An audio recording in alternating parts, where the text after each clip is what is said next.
Okay, so as far as operations and keeping your inventory numbers pure and updated, you just saw how the numbers get automatically updated when orders come in, and that's by putting the number in here and marking it as received. So that updates it. Let's look at some of the other ways that these numbers are deducted and added to. So we can do this manually just by going to this page, the check in and check out, and just selecting an item and just telling it exactly what is happening. So we're just going checking it in or checking it out. So at any time, anyone can do a manual entry to either increase or decrease the quantity and audit that item. Other options you have are you can move from one location to another. So you can say it's going from here to here and move it, or you can also track it to an order. So you want to know specifically that this was used on this order right here. Assigning it to an order will put it on the results tab of that order, and you can use that number for job costing. So this is just a manual way to do this.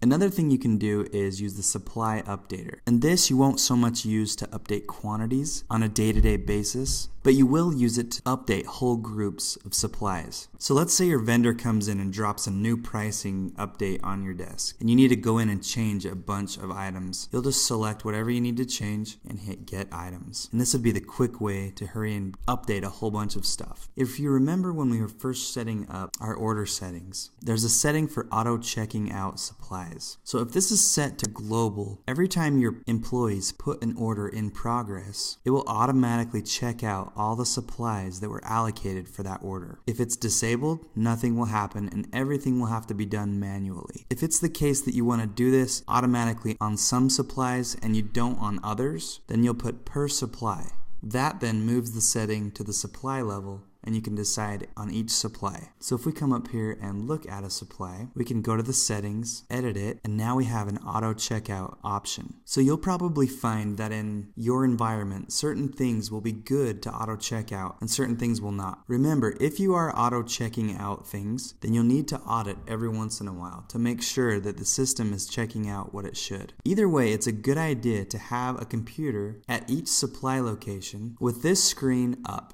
so that your employees can effectively track what they are using. And from my experience, this takes a lot of practice to get your employees to do it right, but once they do, it's a breeze.